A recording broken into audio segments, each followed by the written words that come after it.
Welcome to the Lever Report, a weekly video newsletter for talent strategy leaders to navigate the week ahead. I'm Drew Fortin, here with your latest update for the week starting Monday, March 2nd, 2025. U.S. stocks close at a low in February. Warner Brothers rebrand its DEI efforts. New research shows AI's material impact on worker productivity, and more talent strategy news to start your week.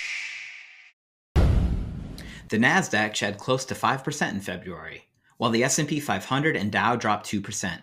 Geopolitical drama played out in the White House, and unease over Trump's tariff threats continue to create uncertainty for businesses. This has the C-suite on edge. One CFO I spoke to last week coined it as the Trump slump and stressed proceeding with caution by controlling expenses, like not backfilling positions of those who leave whenever possible. HR Grapevine reported that Warner Brothers Discovery is rebranding its diversity, equity, and inclusion efforts under the term inclusion, following similar moves by companies like Paramount and Disney. The company emphasized that this shift better aligns with its focus on workforce representation and evolving cultural landscapes.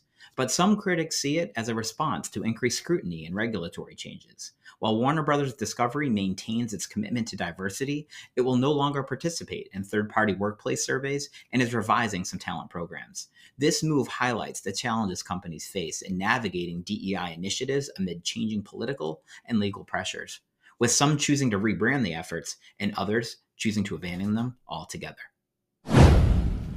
Despite the time-saving benefits, workers remain divided on AI's potential, with many expressing concerns about job security and the overall impact on the workplace. A new Pew Research Center survey reveals that over half of workers are worried about the future impact of AI's use in the workplace, with only 16% currently using it in their jobs. In contrast, another study from the Federal Reserve Bank of St. Louis shows that generative AI currently saves 1.4% of total hours worked in a company's workweek. For each individual user of AI, this equates to over 2 hours saved per week.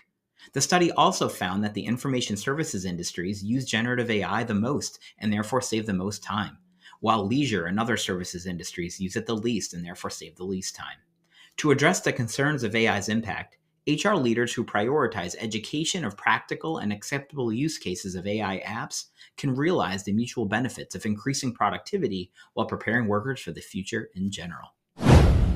In last week's episode of the HBR On Strategy podcast, Harvard Business School professor Gary Pisano debunked the myth of rapid growth as the ultimate measure of success.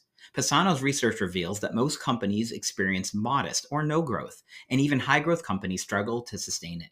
He emphasizes the importance of aligning growth rate with internal capacity, focusing on profitability over speed. Pisano urges leaders to strategically consider the rate, direction, and method of growth, highlighting that building capacity in advance is crucial for seizing opportunities. This episode offers valuable insights for HR leaders seeking to develop sustainable growth strategies that prioritize both people and performance. Pisano makes the case that human resources is a key factor for sustainable growth. Simply adding more people is not an effective strategy. Developing talent and ensuring the right people are in the right positions is essential. In our last story this week, WorkLife reports that some employers are enticing workers back to the office with hefty raises.